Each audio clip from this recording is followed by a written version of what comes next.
हे बहीण भावाचे प्रेम आमच्या वारकरी संप्रदायाने जगाला शिकवलंय. आता रक्षाबंधन आले 2 दिवसावर. हा, बहिणीचं भाव काही कमी प्रेम असतं का? संसार बघा किती चिकाटीनं करते. संसार करताना तेलातलं पैसे काढते, मिठातलं काढते, जिरीतलं काढते, मोहरीतलं काढते, नवरच्या खिशातलं काढते, पैसे काढते, गल्ला गोळा करते, माहेरला जाते, साडी घेते, नका गावाला सांगतात माझ्या भावाने घेतली. घेईन ग घेईन. त्याला बिड्या वड्या मिळाला तुम्हाला साड्या घ्या मोकळाय का? रांगत जाता सांगत येता, खायचं एकाच आणि गायचं एकाच. आणि वर मालकाला साडी दाखवते भावाने घेतली, ते बी म्हणतो छान आहे यार, तुझाच माल आहे का? हे काढच पैसे चोरी ती हिन तिकडून रक्षाबंधनला साड्या घेऊन येते, नाव भावाचं करीते. ही काही सोपी प्रेमाची परिसीमा आहे का? आणि आणखी एक वाक्य सांगतो महिला मंडळ शेवटचं, चोरून करा पण भावावर प्रेम करा.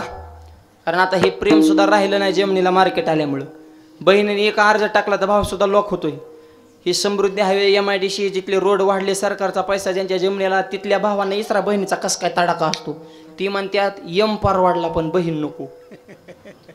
बहिणी सह्याच द्या नाही तर, आणि ह्यांनी सह्या दिल्याशिवाय वरून पैसे याय नाही तर लय अवघड परिस्थिती. ना पैसा आज असेल उद्या नसल, नाते आयुष्यभराचे आहेत, नाते टिकवा.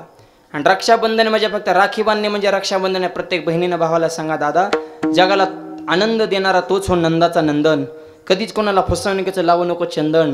डोळ्याला कोणती मुलगी दिसली तरी त्याला बहीण म्हणून कर वंदन. हेच बहिणीसाठी भावाचं खरं रक्षाबंधन. हे खरं रक्षाबंधन आहे. आणि एकच मागणी करा रक्षाबंधनाच्या दिवशी, दादा ज्या नजरेनं तो माझ्याकडे बघतो त्याच नजरेनं तो जगातल्या प्रत्येक मुलीकडे बघावं. ही खरी राखी पौर्णिमा आहे, हे खरं रक्षाबंधन आहे, आणि ही खरी भाऊबीज आहे. नुसत्या राख्या बांधून कंबार तुटूस तर करदोडा बांधून उपयोग नाही. अंतकरणात बदल झाले पाहिजे तर खरे आपले सण साजरे झाले असं म्हणता येईल. विठ्ठल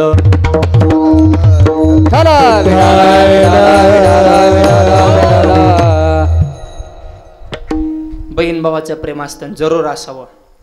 तसं धर्मपत्नीने सांगितलं धर्मराजाला, टेन्शन घेऊ नका. काय झालं? अगं 60,000 शिष्य घेऊन दुर्वास ऋषी यायला लागले, कुठून भोजन घालायचं? मग तुम्ही काय सांगितलं? मी काय नाही, मी फक्त एवढंच सांगितलं तुम्ही आंघोळ करून या, तोपर्यंत स्वयंपाक रेडी ठेवतो. ते आंघोळ करायला गेलेत, येते ना आता स्वयंपाकाला आपली तर अक्षय थाळी उभी करून ठेवली, काय करायचं? द्रौपदीने सांगितलं घाबरू नका, हे तुमचं काम नाही म्हणले. ही एवढा मोठा आवर आपण कव्हर करू शकत नाही. ह्याला फक्त एकच व्यक्ती आहे. आणि हाक मारली, कोठे गुंतलाशी द्वारकेच्या राया. पुढचा शब्द महत्वाचा, वेळ का सखया लाव्या. सखया म्हणजे सखा, तो शब्द अभंगात आहे. सर्व पक्षी हरी साह्य सखा ज्याला. हाक मारली, भगवंता तुझ्याशिवाय या संकटातून मला कोणी बाहेर काढू शकत नाही, यावं लागन तुला. हाक मारायला आणि हाक संपायला देव तिथं हाके सरशी उडी घालून या स्तंभ फोडी. भगवंत आले आणि आले आले देवाने सांगितलं, द्रौपदी मला पहिले जेवाय वाढ. तेव्हा तोंडात हाणाय कोण राहिलं नाही. आता अरे त्याच्यात कुटाणा झालाय, आम्हीच उपाशी मेलोय आणि तू जेवायला म्हणजे त्याच्यासाठी तर बोलिवलंय. ही 60,000 घेऊन आले, त्यांना तर खाऊ घालायसाठी आम्ही संकटात आहे, तुला देऊ कुठून? नाही म्हणले, मला अगोदर माझं भागावं लागलं आणि त्याशिवाय बाकीचं परत बघू म्हणले. भूक लागल्यावर डोकं काम करीत नाही बरं का. उपाशी पोटी माणसं बघा चिडचिड करतात. त्यांना चांगलं कच्चून खाऊ घातलं ना, मग जरा शांत होत्यात. बोला काय काम आहे. ही उपाशा पोटी कवाच निर्णय घ्यायचा नाही. ती डोकं व्हाय करतं, मेंदू आउट होऊन जातो. त्यामुळे आधी माल टाकायचा आणि मग निर्णय घ्यायचे. देव म्हणले माझं डोकं काम द्या ना, खायला दे. अरे खायलाच काय ना, अरे त्या थाळीला एखादं भाजीचं पान फिन राहिले का बघ धुतानी. भाजीचं पान घेतलं आणि ते देवाने खाल्लं. देवाला बाकी लागतच नाही थाप मला. भावे तुळशी दळ पाणी जोडा हात, भावे तुळशी दळ पाणी जोडा हात, भावे तुळशी दळ पाणी जोडा हात, भावे तुळशी दळ पाणी जोडा हात, भावे तुळशी दळ पाणी जोडा हात, भावे तुळशी दळ पाणी जोडा हात, भावे तुळशी दळ पाणी जोडा हात, भावे तुळशी दळ पाणी जोडा हात.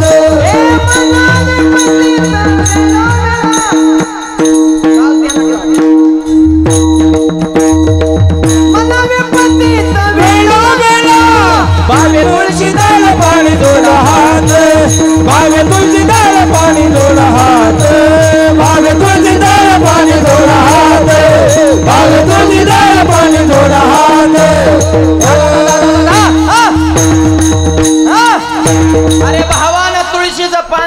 तांभर पाणी द्या, जोडा हात, बाकी देवाला काय लागत नाही, तेवढ्यावर देव प्रसन्न आहे.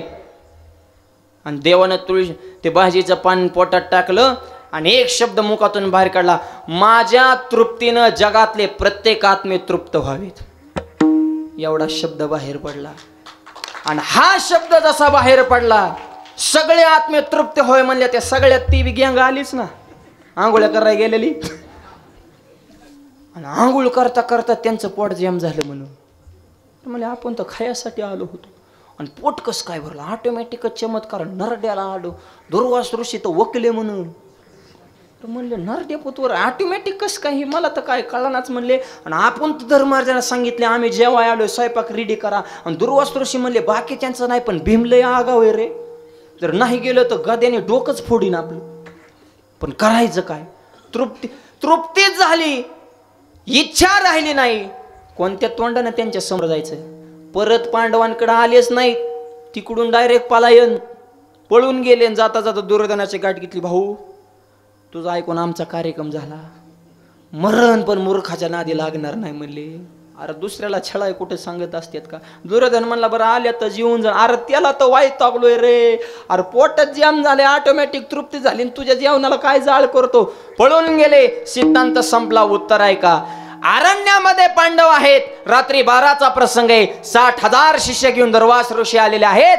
पण भगवंताला हाक मारल्यानंतर भगवंत आले आणि एका क्षणार्धात आलेलं संकट निवारण केलं. कारण पांडवांचा, अर्जुनाचा, धर्मराजाचा आणि द्रौपदीचा भगवंत हा सखा होता. आणि ज्याचा भगवंत सखा आहे त्याच्या प्रत्येक कल्पना पूर्ण होणार अभंगाच्या पहिल्या.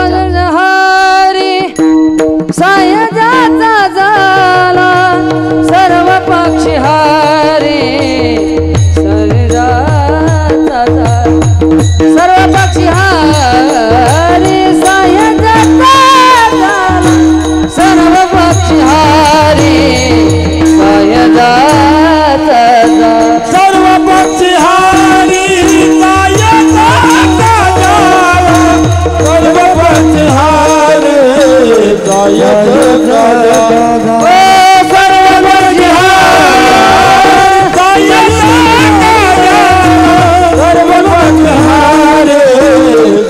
सायस काला सर्व पक्षी हरी, सायस काला सर्व पक्षी हारे, सायस काला सर्व पक्षी हरी, सायस काला सर्व पक्षी हारी, सायस काला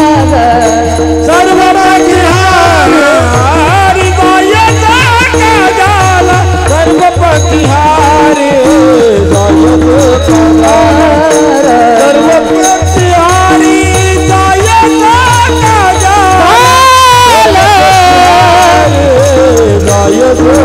काला ओलांगणीचा कल्पना झाला, ओलांगणीचा कल्पना झाला, ओलांगणीचा कल्पना झाला, ओलांगणीचा कल्पना झाला, ओलांगणीचा कल्पना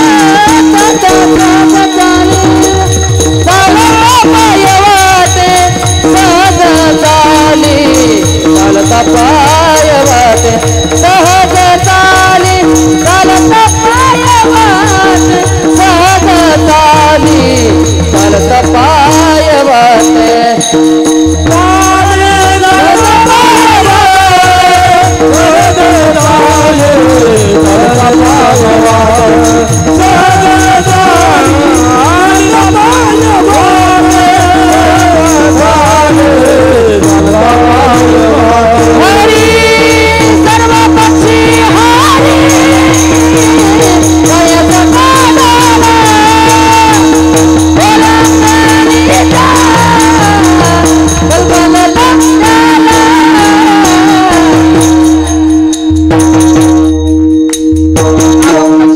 चरणामध्ये तुकोबराय सांगदास आवाज. सर्व पक्षी हरी, साय सका ज्याला, ओल्या अंगणीच्या कल्पलता त्याला त्याच्या सगळ्या इच्छा पूर्ण होणार. होय भक्ती केला तैसा पुरवी धरा वितेच्या. ज्ञानोबा 18 अध्याय तो अर्जुना भक्त जेत जैसेनी पाही ते तर मी तैसाची होत जाई जो मी तुझे झालो आहे खेळण्याची लहान बाळ खेळण्याला खेळवतं तसं ज्ञानोबा सांगतात की देव म्हणतो की भक्त मला खेळवतात मी त्यांच्यासाठी खेळणं झाले त्यांच्या प्रत्येक इच्छा पूर्ण करणं ही माझी जबाबदारी आहे. ओल्या अंगणीच्या कल्पलता त्याला अहो बापानं पोराला मारण्यासाठी 11 प्रयोग केले भक्त प्रल्हाद पण सगळ्यातून वाचले का सर्व पक्षी हारी साह्य सका ज्याला मीराबाईला विष पाजलं पण ते विष राहिलं ना ते अमृत झालं सर्व पक्षी हारी साह्य सका ज्याला देव सका व्हावं मायबाप. एकदा काय प्रसंग घडला तुकोबारांच्या जीवनामध्ये तुकोबारांचं घराकडे लक्षच नव्हतं आणि परिस्थिती गरीब होती असं नाही बरं का. तुकोबारांना गरीब समजणाऱ्यांची बुद्धी गरीब आहे. 400 एकर जमीन होती 65 लाख त्या काळात जहागीरदारी कमी वजन असन का. संत गरीब नव्हते त्यांनी फक्त त्याचा त्याग केला हे त्यांचं वैराग्य आहे. आता वैराग्य ना आता वैताग आहे. थोडी भांडणं झाली की माणूस म्हणते जीव देऊन नवरा बायकोची भांडणं लागली बायको म्हणली आत्महत्याच करते निघाले जीव द्यायला पण बॅटरी घेऊन निघाले राज्याला. मैत्रिणी विचारलं कोणीकडे म्हणले जीव द्यायला मग बॅटरी कशाला म्हणले इचुकाट्याचं जरा भेह वाटतंय म्हणून हातात घेतलं की मिली तरी मरण का. अरे इचुकाट्याचं भेह वाटतंय आणि तू जीव द्यायला निघाली मग इचुकाट्याला भेचच काय काम आहे म्हण ही काय वैराग्य आहे का हे वैताग आहे.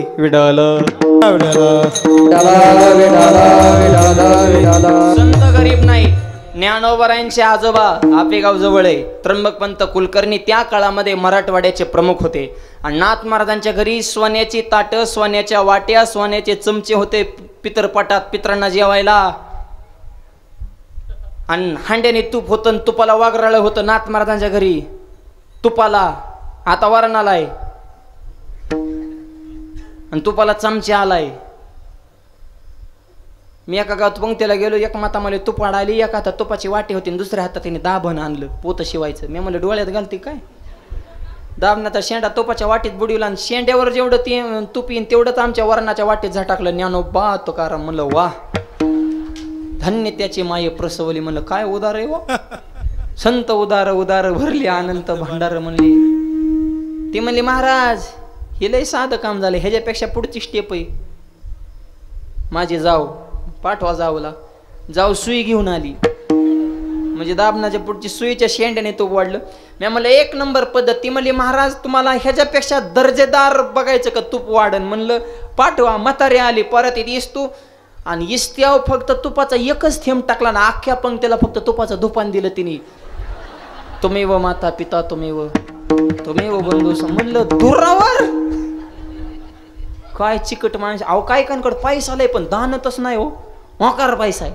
एक वाक्य सांगतो सौजन्य घ्यायला पंगत द्यायला सप्त्याला सहकार्य करण्यासाठी पैसा असून जमत नाही दान करण्यासाठी वाघाचं काळीज असावं लागतं माझ्या. अहो लय आवड परिस्थिती म्हणे काय सांगाव. आणि काय कायचं देणं येत बरं असतं पण त्यांना वाटतं माझं नाव तालुका बरं झालं पाहिजे. कसं शक्य आहे. एक जण गावातल्या भजी म्हणाला पंखा दिला वरचा पंखा शिलिंग फॅन असा वर फिरायचा गर्र गर्र. दुपारच्या टायमिंगला भजनी आपले पंखा लावून भजन करायचे. ज्याने पंखा दिला ते यायचं आणि बटन बंद करायचं. भजनी म्हणले टाळाने हानीन. भजनी काय सोपी नसतात वैतागल्यावर काय एक दिवशी झेंडा खाली दांडावर करीत असतात ती तरी कवर सहन करतात. खैऱ्या म्हणलं पंखा दिला म्हणजे तू काय गावाचा बॉस झाला का म्हणले 1,500चा पंखा नाही लागला बटन बंद करायला. भजनी विक्षेप ह्याची बाई मरण तुझा तो घेऊन जा पण गावाला वर करू नको.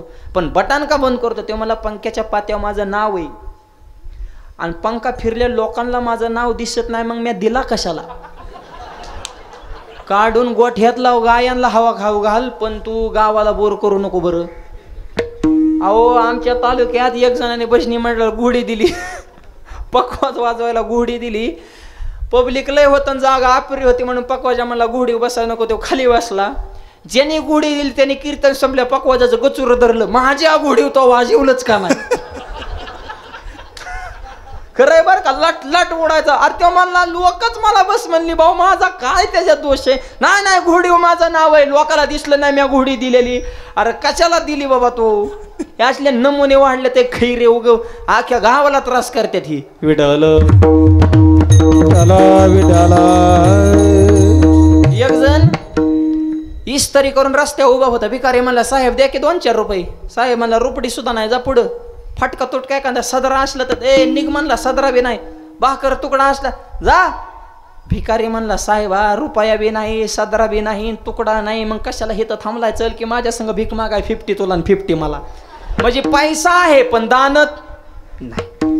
आमच्या गावात एक म्हातारं इतकं चिकट आहे तुम्हाला सांगतो, त्याला बादशाच म्हणा तुम्ही, कंजूसपणाचा. एकच धोतार ती फाटलं तरी घालते, तिथे धोताराला दंड घालते. दंड माहिती का? जुन्या म्हाताऱ्यांना माहीत असेल. साडी फाटल्या त्याला शिवण्याची विशिष्ट पद्धती, त्याला दंड म्हणते. ते धोताराला दंड घालते, तीच धोतार घालते.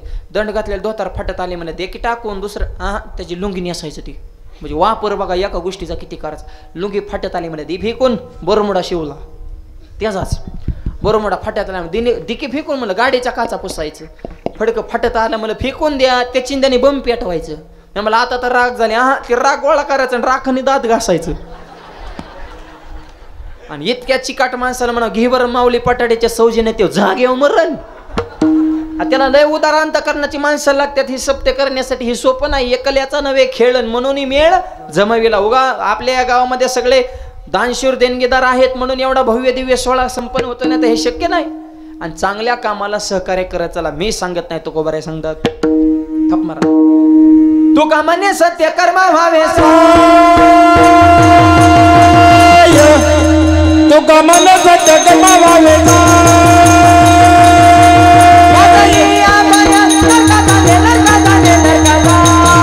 विषय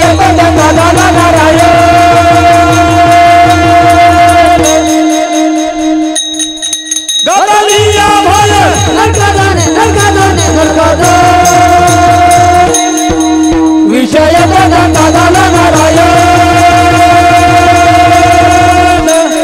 नारायण नारायण. तुका म्हणे सत्य कर्मा व्हावे साह्य. आवाज द्या मॉनिटरला. घातली अभय नरका जाणे. चांगल्या कामाला सहकार्य करत जा. आणि भगवंताला जर एका हाताने दिलं तर देव त्याला अनंत हाताने येतो. तो एक सांगतो, धरण किती मोठा असू द्या, इकू कमी करा थोडा, पण त्या धरणाला जर सांडवा नसेल, उजनी असू नाही तर ही आपलं नाथसागर असू नाही तर आणखी जगातलं कोणतं घ्या, त्या धरणाला सांडवा ठेवावा लागतो. पाणी जर ओव्हरलो झालं तर तिकडून काढून द्यावं लागतं. तसं आणि नाही सांडवा ठेवला तर धरण फुटण्याची शक्यता आहे. तसं तुमच्या संसाररूपी धरणामध्ये पैसारूपी भरपूर पाणी साठवा, पण थोडा सांडवा ठेवा. अन्नदान, ज्ञानदान, दिंडीला पंगत, मंदिराला, जीर्णोद्धार, समाज कार्याला हे सांडवा आहे बरं का. इकडून जर पाणी काढून दिलं नाही ओव्हरफ्लो झालेलं, इकडं मग एका इकत आट्याक येईन, डॉक्टरकडे जाते, गाडीचं इन्शुरन्स संपल्यावर गाडी धडकणार. जवळ ही असली लचंड माग कधी लागतं ज्या वेळेस अधिकार आहे पण दानत नव्हती मायबाप. तसं सांडवा थोडा ठेवा म्हणजे हे काढलं पाणी शाबूत राहत असतं. विडलं नाथ महाराजांच्या घरी सोन्याची ताट होते राव जेवायला. आजही पैठणला नाथ महाराजांचे 2 वाडेत सगळे डबल मजलीत. त्या काळात डबल मजलीत राहत होते नाथ महाराज. संतांना गरीब तरी कसं म्हणायचं. त्याच्यामुळं आपण समर्थाचे लेकरात वार करण्यास सुद्धा भिकाऱ्यावाने राहायचं नाही, ताईटच राहायचं. कपडे फिपडे वजनात टोपी फिपी अशी कोयत्यावानी घालायची. फिकून हाणली तर कापलं पाहिजे पुढच्याला. राज याची कांतान काय भिक मागे. अरे श्रीमंताची लेकरं जयाचे दोरे सोन्याचा पिंपळ.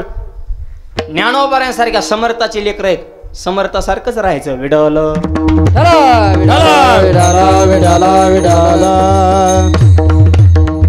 संत गरीब नव्हते, त्यांनी त्याचा त्याग केला. त्यांच्या मनाचा मोठेपण आहे. तुकोबारांची परिस्थिती मग सगळे धन वगैरे जमीन वाटून टाकली आणि एक दिवस अशा उजळला की खायलाच काय राहिलं नाही. जिजाबाईने कधी तुकोबारांना बोलून दाखवलं नाही, माहेरात बी कधी मिस कॉल दिला नाही. ह्या आताच्या जिजाबाईने ध्यानात ठेवा, हे 10-10 मिनिटाला फोन करणारे ह्या पोरीत ना आणि त्यांच्या आया, ह्या आयांनी पोरीचा संसार मोडल्यात. काय गरज आहे तुम्हाला पोरीला तासाला फोन करायचे बरं लग्न झाले हिकडून.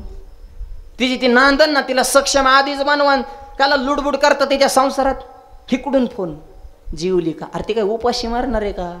दानादान चपात्या मुरगा आहे ती वरून भात खाते ती. जीवली का. आणि तू मापात काम करत जा बरं का, तुझी तब्येत नाजूक आहे. हा आणि जड काम म्हाताऱ्याला करायला हवी. आई हिकडून पिना हाणायला. आणि थोडं खरं आहे का ना बाबा. बाबाला पटलं ती म्हणते महाराज आता शिक मुद्द्यावर आल्या ते ह्या अशी वस्तुस्थिती तिकडून आणि जावं चला ऐकत जाऊ नको बरं का. हा ठीक आहे आपलं आपण स्वयंभू राहायचं. हा सगळे तुझ्या अंडर खाली आले पाहिजेत आई. आणि बघ बाकीच्यांचं कसं होतं नाही तर मालक तर आहेच तुझ्या ताब्यात. तेव तर आपण काय एकतच घेतलाय ठोंग्या. तेव काय तेव म्हणले ते ताटा खालचं नाही ते पर पाया खालचं अजून काय जमिनी खालचं कुठलं मांजार म्हणा बोका म्हणा काही ते त्याचं तर काय तेव गायबानाचं त्याचा काही विषय नाही. तेव्हा आपल्या मुठीच्या बाहेर नाहीच. ह्या बाकीच्यांचा आरसाटा घे आणि जमते का बघ नाही तर जावायला घेऊन इकडे ये आपण पानटपरे टाकून देऊ त्याला. काय गरज आहे का आईला फितवायची. अरे ठीक आहे ना 4-5 दिवसाला आठवड्याला एखादा फोन दिवसातून ह्यांचं 25-25 30-30 फोन त्याच्यात व्हिडिओ कॉल. त्याला मरायला ह्या पोरींच्या आया मुलीच्या संसारात किती हस्तक्षेप करावा ह्याला मर्यादा ठेवा. तिला आधी सक्षम बनवा. विचारानं संस्कृतीनं समाजात कसं वागायचं कुटुंबात कसं वागायचं माणसं कशी हँडल करायची हे लग्नाच्या आधी शिकवायचं. परत नाही मिस कॉल द्यायचं तिला. या आपण मुलींच्या संसाराला जेवढे सासूना जबाबदार आहेत तेवढे आया सुद्धा जबाबदार आहेत. विडल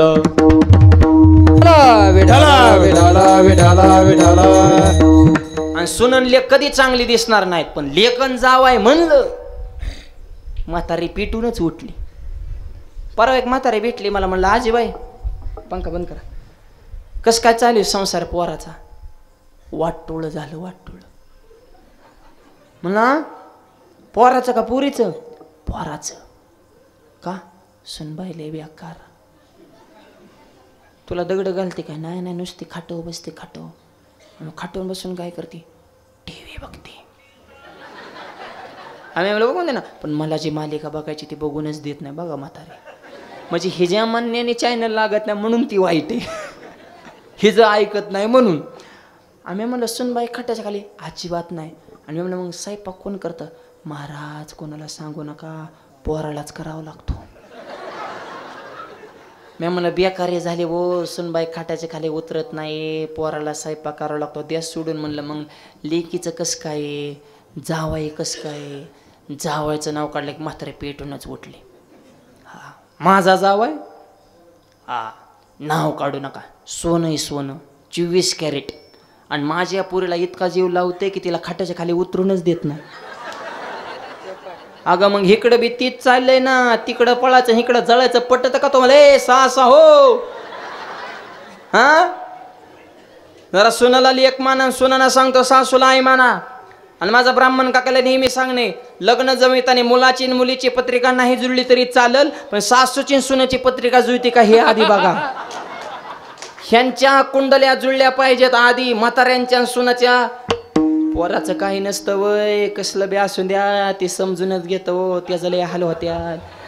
ते आईकडे गेले की आई सारखंच बोलत बायकोकडे गेले की बायको सारखंच बोलत. आईला म्हणतं तुझंच खरे बायकोला म्हणतं तुझंच खरे. दोन्ही संघ आले म्हणतं बाहेरच बरं. मरण का आईला बोलावतो बायकोला रागन बायकोला बोलावतो आईला रागन. मित्रांना फोन करत ती प्यायला पैसे मागत येते. म्हणजे चौकडूनच जियाम झाले त्याला काहीच सुधारा नाही. त्या पोरांना 3 वाक्य सांगतो. आईची करा उपासना पत्नीची करा जोपासना आणि व्यसनापासून दूर ठेवा तुमची वासना. शब्द थोडेत पण महत्वाचे आहेत. आईला देव माना पत्नीचा सांभाळ करा आणि व्यसनापासून दूर राहा. लक्ष्मी पाणी भरल्याशिवाय राहणार नाही.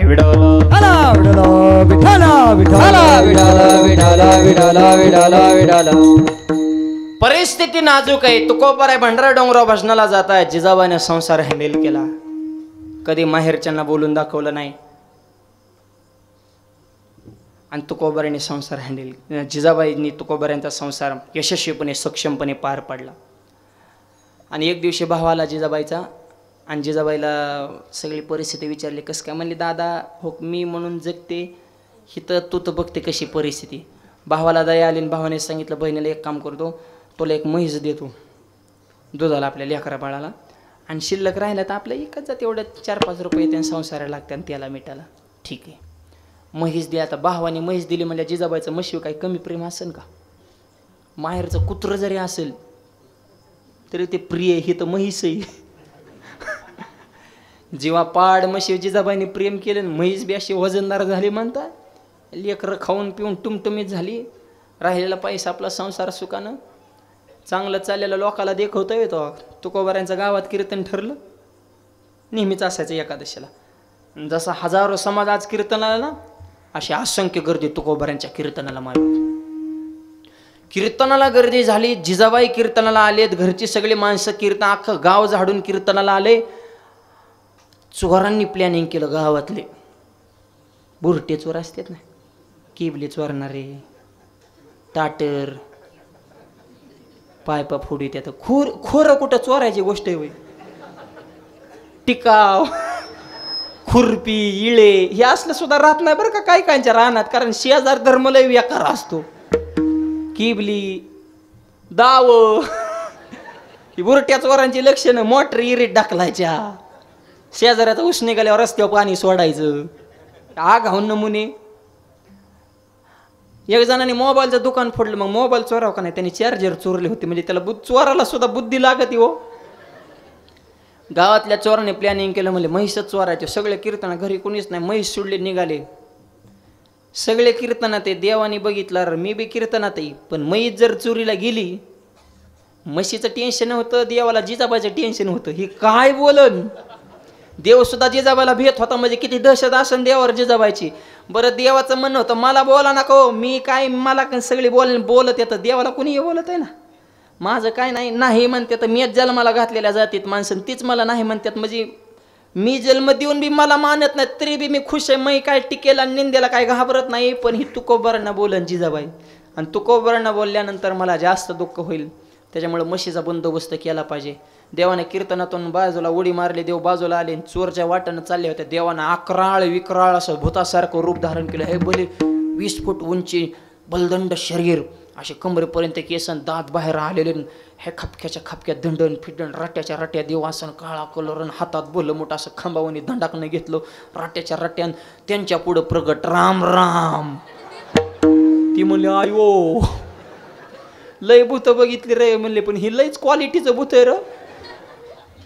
चला रे दुसऱ्या वाटेने गेले. देवाने तेच रूप तिकडं प्रगट करायचं, आणि देव हानीत नव्हता, काय नव्हता, फक्त त्यांच्याकडे बघून हसायचा. आता राज्याला माणूस हसल्या, एवढं मोठं शरीर, हातात भली मोठी काठी दंडाकनं घेतलेलं, नुसतं देव डोलायचा राम राम राम राम. म्हणले की तू घाबरायचे. अरे म्हणले काचा राम, घामाला म्हणले भाऊन काचा राम. तिसऱ्या वाट्याने, चौथ्या वाट्याने, चारही वाटा लॉक. शेवटी लक्षात आलं ही काय आपला पिछा सोडित नाही भाऊ. लांबून पाया पडले, म्हणले हो बाबा, जिथून आणली तिथं बांधून येतो, पण डोळ्या पडून निघून जा. देवाने सांगितलं जिथून आणली तिथून नाही, ज्याची आणली त्याच्या समोर जायचं. कुठं म्हणले कीर्तनात.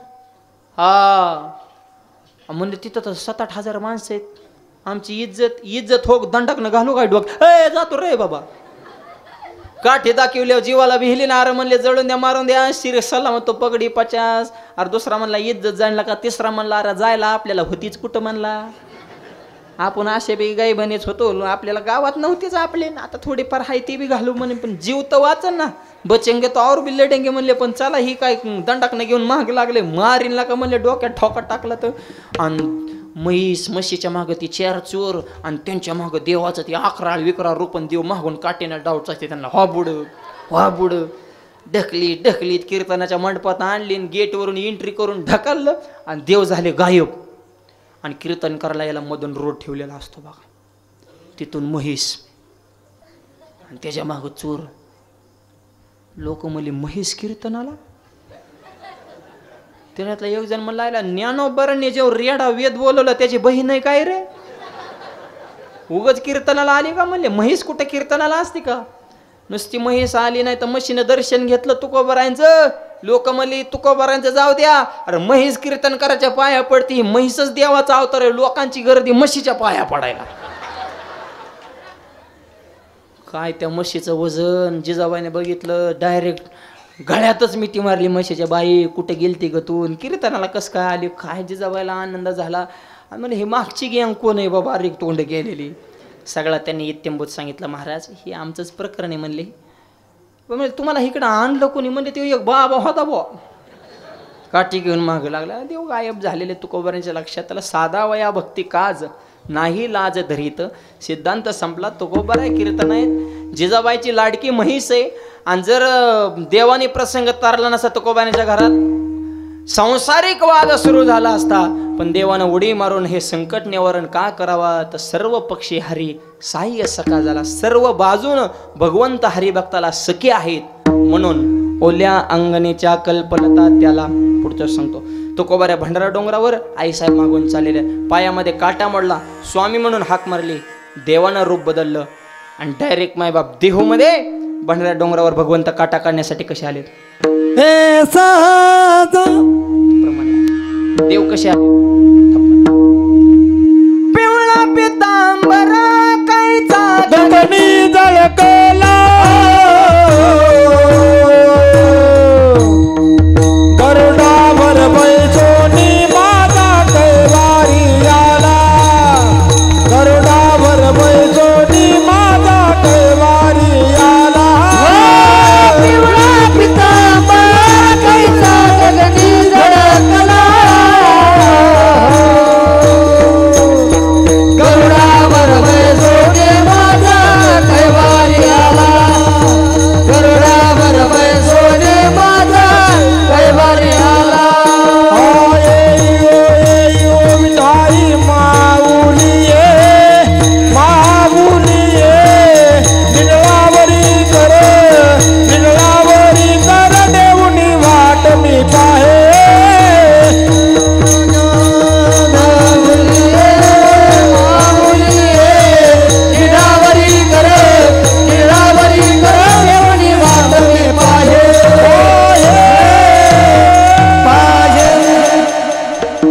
पिवळा पितांबर कैसा गगनी झळकला, गरुडावर बैसोनी माझा कैवार याला. साक्षात भगवंत आलेले आहेत. पण देवाने विचार केलं, पांडुरंगाच्या रूपात गेलो तर जिजाबाई पायाला हात लावून देणार नाही. लहान मुलाक्याचं गुराक्याचं रूप धारण केलं मुलाचं. आणि आईसाहेब मी काढू का पायातला काटा. जिजाबाई म्हणजे बाळा तुला लहान आहे, तुला जमन का काटा काढायला. देव म्हणले आता पुत्र लय मोठमोठ्याचं काढलं. काट ही वारी काय म्हणले. हळूच पायातला काटा काढला. सांगितलं बाळा तुझं नाव सांग, काय सांग ना नाव. म्हणजे माझं नाव सांगितलं तुम्ही दगडे घ्यायचा. नाव नको सांगू, गाव सांग म्हणले पंढरपूर. म्हणे मग तिथला इथे तुला माहिती का, तर हेच होता ना. देव पुढं जिजाबाई महागत तुकोबारांच्या महाग जाऊन देव लपले. म्हणले आई साहेबाला आवरा, हे भांडण दिसतंय पण प्रेमाचं भांडण आहे. करिता स्वामी सवे वाद, अधिका अधिक आनंद. शिदोरी सोडली, तिघांनी मिळून जेवण करावं. जेवण झालं पण पाणी कुठे, तिथे दगड पडला होता. देवाने सांगितलं दगड बाजूला सारा. दगड बाजूला सरला. महादेवाच्या जटेतून गंगा बाहेर पडावी तशी त्या दगडाखालून मायबाप अखंड पाण्याचा झरा बाहेर पडला. तिघं पाणी पेले, तृप्त झाले. सिद्धांत संपला. ऐका, सहज जिजाबाई चालली होती, पायात काटा मोडला तर देवाला यावं लागलं. सहज दगड बाजूला केलं तर त्याच्याकडून अखंड पाण्याचा झरा निर्माण झाला. तसं तुकोबाराय म्हणतात, देव जर सखा असेल तर मी सहज चालतो, पायाला जर ठेच लागली तर त्या दगडाचा चिंतामणी होतो अभंगाच्या. सहज चाले कलता पाया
त्याच्या दुसऱ्या चरणामध्ये तुकोबाराय सांगतात आवाज सहज चाले चालता पाय वाटे.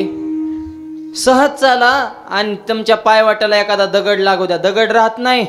चिंतामणी समान होती गोटे, चिंता नाहीसा करणारा चिंतामणीमध्ये त्या दगडाचं परिवर्तन होतंय. का होतं महाराज असं? सर्व पक्षी हरी साय सका झाला, हरी सका झाला. मग ठीक आहे महाराज, हरी सका झाल्यानंतर एवढे फायदे आहेत, हरी कशाने सका होतो? जे देवाला आवडतं ते करावं लागेल. देवाला काय आवडतंय? आवडे देवाशी तो एका प्रकार नामाचा उच्चार रात्रंदिवस, आणि तेच नामचिंतन एकदा सर्वांनी करायचं आहे. हाताने टाळी, मुखाने नाम, सर्वांनी प्रेमानं भजन करायचं.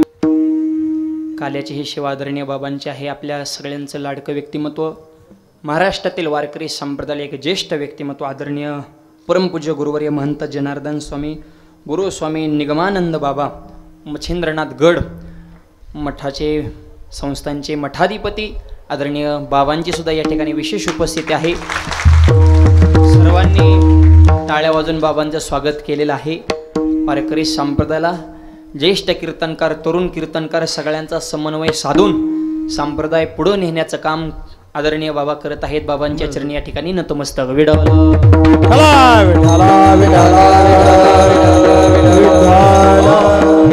सर्व पक्षी हरी साय सका ज्याला, ओल्या अंगणीच्या कल्पलता त्याला. सहज चाली चालता पाय वाटे, चिंतामणी समान होती गोटे. देव जर सका असेल, अशुभ गोष्ट सुद्धा शुभ होते. तुकोबारे सांगतात वीर विठ्ठलाचे गाडे, कोण पाहे तयाकडे. अशुभ त्यापुढे शुभ होणी ठाके. अशुभ गोष्ट सुद्धा शुभ करण्याची ताकद हरिभक्तामध्ये आहे. का तर सर्व पक्षी हरी साय सका झाला, देव सका झाल्यामुळं. आणि एकदा देव जर हातात आला, थप हरी आला हातात, मग कैची भय चिंता, मग कैची भय चिंता, मग कैची भय चिंता. हरी आला हातात, मग कैची भय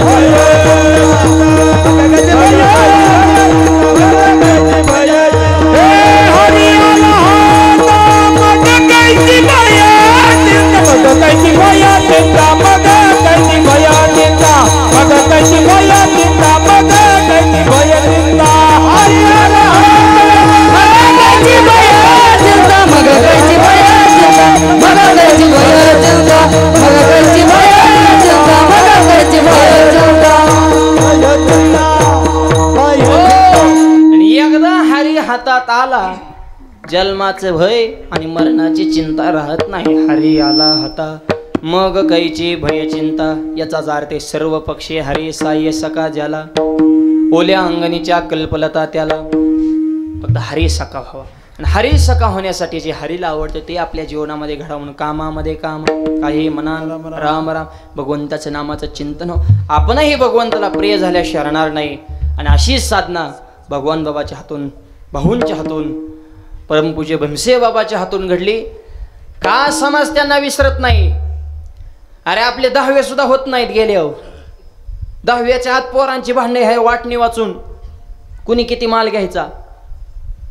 परवा तर त्या पुण्यामध्ये एका माणसाने बापाचा 10वाच उक्ता दिला, कॉन्ट्रॅक्ट कावळ्या सकट. ब्राह्मण काकाला, काका मला 10,000 लागते, 20 घ्या सगळं तुम्हीच करा. काका मला सगळं मी करतो, पण टकलं कोणाचं करू, ते ज्याचं कीर्तन ठेवले त्याचं करा. म्हणजे बाप तुमचे जायचे चंपी आमची करता का? अरे जन्म दिलेला बाप आहे तुमचा, त्याला सुद्धा विसरणारे आपण माणसे. पण भगवान बाबाला, वामन भाऊंला, भीमसेन बाबाला आपण का विसरत नाही? सर्व पक्षी हरी साय सका झाला. ते कालातीत आहेत, काळावर त्यांचा विजय आहे. वीर विठ्ठलाचे गाडे आणि कळी काळ पाया पडे. का त्यांचे उत्सव आजही घराघरामध्ये होतात? त्याचं हे कारण आहे, आपल्याला कोण लक्षात ठेवाय मोकळं नाही. आपली क्वालिटीच तशी राहिली नाही ना. आपली वाट बघू नाही कधी जात आहे र.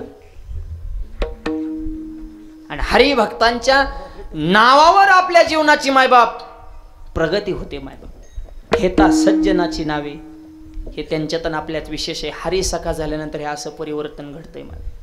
म्हणून जीवनामध्ये हरी सखा व्हावा, आणि त्यासाठी हा एवढा धर्ममंडप आहे. आज युवा शक्ती बहुसंख्येने आहे. म्हणून तरुण मुलांना सांगतो, या धर्ममंडपामध्ये सत्कर्म, स्वधर्म, सत्संग आपल्या जीवनामध्ये घडवा. धर्म टिकवला माझ्या संभाजी महाराजाने. दुश्मन म्हणतो संभा, वडिलांनी जेवढे स्वराज्य कवले, जेवढे किल्ले कवले, तेवढे आम्हाला दान देऊन टाक, तुला जीवनदान. वडिलांनी कमळले संपत्ती दुश्मनाला मागितल्या तळपाच्या मस्त सगळी मोठ्या वळ्या डोळे लाल बनले. हाय औरंग, अजून संभाजी जिवंत आहे, मी माझा प्राण अर्पण करेल पण बापाने कमवलेला मातीचा कण सुद्धा देणार नाही. याला म्हणायचं धर्मवीर. जीव सोडला पण धर्म बदलला नाही. आणि आता फुट्टाने पार्टी बदलते. लाह्याव बाटली दिलं तर झेंडा लावण्याचा आवाज कोणाचा? तुझ्याच बापाचा. पण आम्हाला बोर करू नको. खातो एकाची, पितो एकाची, झेंडा तिसऱ्याचा, गाडी चौथ्याच्याच, आणि मतदाना दिवशी गावाला निघून जातो. हे असले मावळे झाले. त्याच्यामुळे स्वराज्य करण्यासाठी मावळे पाहिजेत. 18 पगड जाती ते मावळे छत्रपतीने एकत्र केली. स्वराज्याची निर्मिती करताना राजाने कधी विचार केला जाती आणि पातीचा? मावळ्याच्या तलवारी पुढे नखराचा न तथा 7.5 लढायला जाताना मावळ्याने कधी विचार केला दिवस आणि रातीचा? कारण अभिमान होता या मावळ्यांना महाराष्ट्राच्या मातीचा. आणि 18 पगड जातीतले होते बरं का. छत्रपतींचा वाद कोणत्या जाती विरोधात नाही, कोणत्या धर्मा विरोधात नाही. हे डोक्यातनं काढून टाका. हे राजकीय मंडळी चॅप्टर त्यांच्या पोळ्या भाजण्यासाठी ठिणगे टाकतात आणि अर्धवट डोक्याचे पीठ लुटायचं, जाती जातीत भांडणं करायची. हे मिटवा. तरुण मुलांना सांगणे, द्वेष मनातला काढून टाका. गावगाड्यात राहताना 18 पगड जाती एक जीवानं कधी आपल्या मनात जात आली हो? आपल्यातली दरी वाढवू नका. एक जीवाने एक दिलानं सगळ्यांना राहतं. हे परंपरा पुढे एवढी एक जागा आहे, इथं एवढे हजारो माणसं एकत्र होते. ते दुसरीकडे माणसंच कुठे एक होते ते मला सांगा ना. जत्रेला बी हाना माराने, यात्रेत बी पिऊन धिंगाणा हिशोबावनं, सभेला बी पैसे देऊनच आणावं लागतात. ती बॉम्बाला त्यात 500 ठरलं आणि 250 मिळालं. मग ज्यांनी सभा ठेवली त्याचं पत्रकारापाशी बोंबलून टाकतात. माणसंच कुठे एक होते. आज एवढा हजारो समाज मांडीला बसला. हे माझ्या ज्ञानोबरायन तुकोबरायांच्या विचाराची ताकद आहे. एवढी एक जागा राहिली, हिथं सगळी माणसं एक होतात. एवढंच माध्यम राहिले कलियुगामाजी करावे कीर्तन. म्हणून हिथं तरी जातीवाद, धर्मवाद, द्वेष, मानपान याच्या अपेक्षा करू नका. हीच माणसं पुढं का तीच पुढं का, ह्यांचीच नाव घेतली त्यांचीच राहिली. ती माणसं मला विचारतच घेत नाही. हे असं कुठं असतं वैन? आम्हाला हे पटलं. ही तुमच्यातले वाद, तुमचे वैयक्तिक वाद आहे. संकट धर्मावर आले तुझ्या नावाची अगरबत्ती कुठं लावतो र? संकटाची लेवल काय चालू आहे, आपल्या अपेक्षाची लेवल, ह्याचा विचार करा. एक राहा. ज्या कुटुंबात की त्या कुटुंबात गावात वजन, ज्या गावात की त्या गावाचं तालुक्यात वजन. तुमच्या लाड जळगावमध्ये एकी जण एवढा सप्ताह केला तर तालुक्यात 4 सप्ताह करा. तर लाड जळगावने केला तसा करा. ही फक्त एकीची पावर आहे. एकदा तरुणाने हातात काम घेतले हो, ते आरपारचीच लढाई असते मायबाप. पण एक राहिला शिका. एक संघात शक्ती. कलियुगातली सगळ्यात मोठी शक्ती कोणती असेल ती संघ शक्ती. मॅजॉरिटी संघटनेला किंमत आहे. आणि ती या धर्ममंडळ. रेडा बोलवला आणि भिंत चालवली हा ज्ञानोबाऱ्यांचा मोठा चमत्कार नाही. ज्ञानोबाऱ्यांचा सगळ्यात मोठा चमत्कार आहे मिळविली मांदी वैष्णवांची. सुशिक्षित माणूस द्राक्ष गेला कशी द्राक्ष 50 रुपये किलो. घेणारा म्हणला किंमत कमी कर. म्हातारे म्हणले खालचे मोकळे आहेत 5 रुपये किलोने घेऊन जा. क्वालिटी तीच. मग किमतीत का बदल? हा द्राक्षांचा घडे.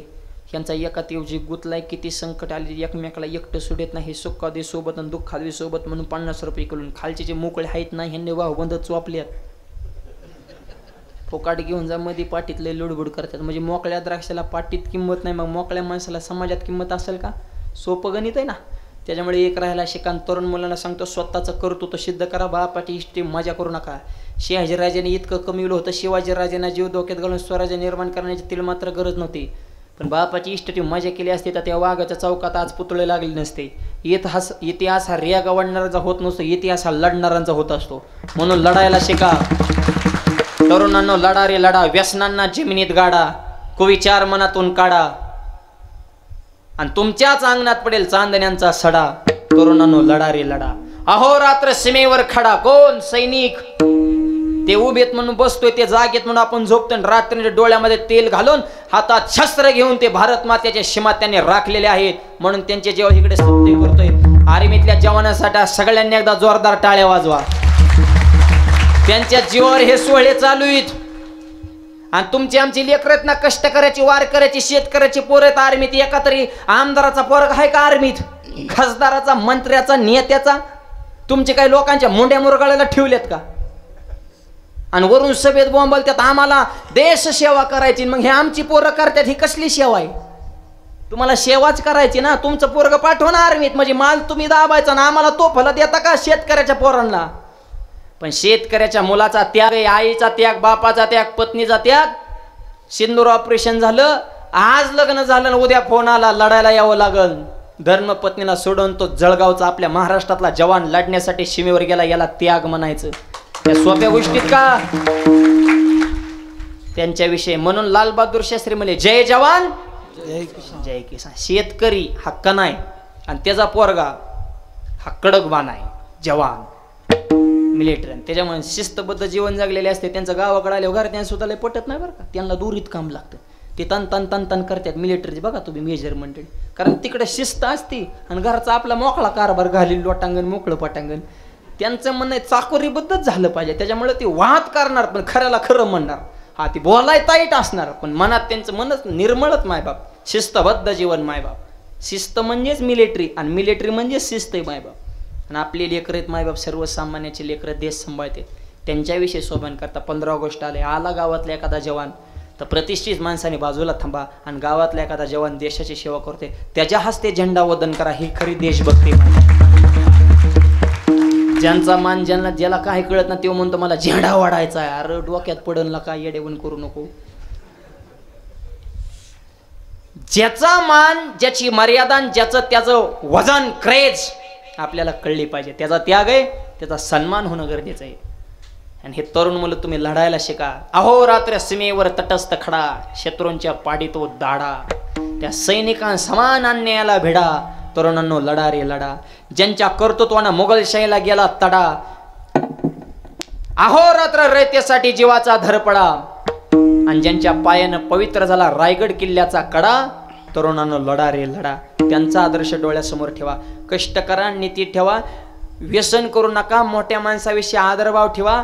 मोबाईल वापरायचं थोडं कमी करा. जमिनी विकू नका. महाराष्ट्रात राहतो मराठीचा स्वाभिमान ठेवा. आई वडिलाची सेवा करा तर तुमची लग्न होते.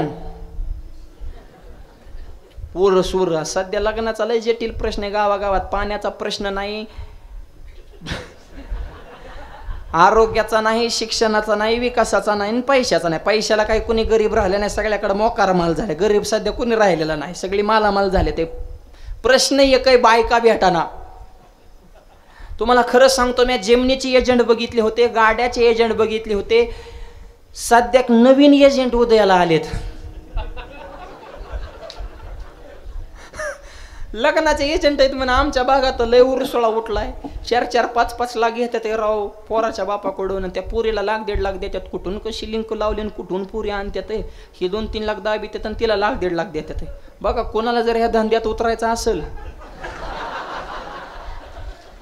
सध्या चांगला स्कोप आहे. पण स्कोप बरोबर रिस्क सुद्धा आहे. कारण पैसे देऊन ती नांदली पाहिजे आलेली पैशावर.